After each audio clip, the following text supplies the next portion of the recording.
Galatians chapter 3, I will read from the 8th verse. And the scripture foreseeing that God will justify the heathen through faith preached before the gospel unto Abraham, saying, in thee shall all nations be blessed.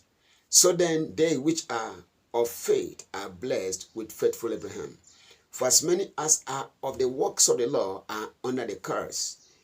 Yes, for it is written, cursed is everyone that hangs upon, that continues not in all the things which are written in the book of the law to do them.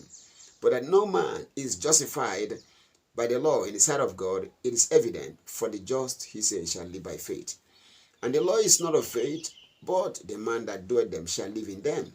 Christ had redeemed us from the curse of the law. Hallelujah. Can stop here. Christ had redeemed us from the curse of the law. If you go back to chapter 28 of the book of Deuteronomy, you're going to discover that from verse 15 to verse 68, God enumerated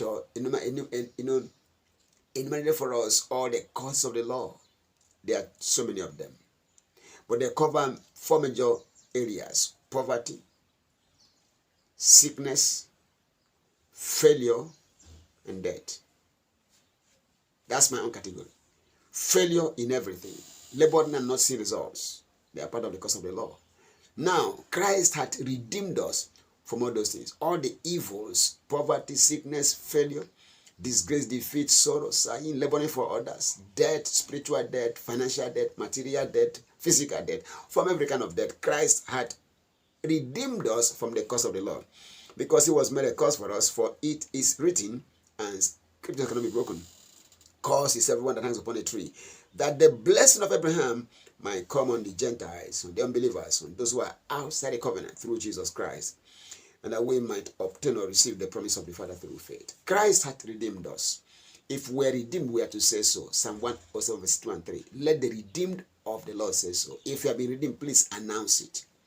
Somebody has paid a price to buy me out of Satan's slave market, out of sin, sickness, disease, sorrow, all the evils. I am bought and I'm out.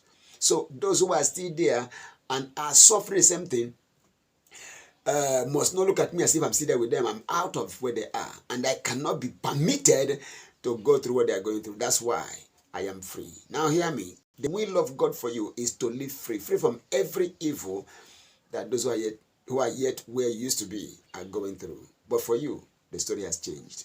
You are to manifest the blessing of God. You are to carry out the blessing of God. It is through you that the whole world is to be blessed.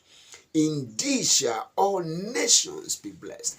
We are here to bless nations. We're here to show the world what it means to be blessed. The world has not seen blessing until they see you from now. Hear me. I don't care what is happening. The world has not seen blessing until they set their eyes on you, because you are going to redefine for the world and to the world what blessing is. And so shall it be.